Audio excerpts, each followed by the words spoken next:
Plus চিহ্ন থাকে তবে করব আমরা প্লাস, যদি মাইনাস থাকে করব আমরা মাইনাস। তো এখন দেখো যে অঙ্কটাকে আমি আরেকবার লিখি,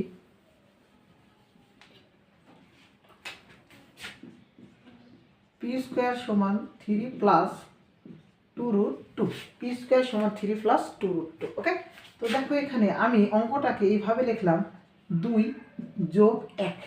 কি বললাম বলো তো, 2 যোগ 1। দেখো তো 2 আর 1 যোগ করলে কত হয়, 3 হয়। আমরা এই যে 3 পেয়েছি। এখন আমরা সূত্রে কি জানি বলো তো, 2ab, এ বলতে কত এখানে মনে হচ্ছে 2, বি বলতে কত মনে হচ্ছে 1, তাই না?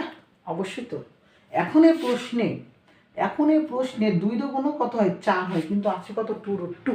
আর এ বলতে কত আছে, কিন্তু আমরা সূত্র কি করব, a square plus 2ab plus B square, a square plus 2ab plus B square, A square কি করা আছে এখানে, এ স্কোয়ার। ওকে, তাহলে এ স্কোয়ার বললে যদি আমরা এখানে এর জায়গায় 2 লিখি, 2 এর উপর স্কোয়ার করলে কত হবে, 4। কত হবে, 4। 3 এর চাইতে কি বড় হয়ে যাচ্ছে? তাহলে আমরা এটা কি করব, একটু সমতায় নিয়ে আসার জন্য এই যে এটা করে দেব। কি করে দেব, তাহলে দেখো তো √2 এর উপর যদি আমরা স্কোয়ার করি, স্কোয়ার আর রুট কাটা থাকলো কত, 2 থাকলো। কত থাকলো আমাদের, 2। ওকে, তাহলে দেখো তো আমরা যদি এখানে আমরা কত পাইলাম, 2 পাইলাম। আর এখানে যদি 1 এর উপর স্কোয়ার করি তাহলে কত পেলাম, 2 আর 1 3, ওই যে আমাদের 3 মিলেছে। তাহলে এর জায়গায় আমরা লিখছি কত বলো তো, √2।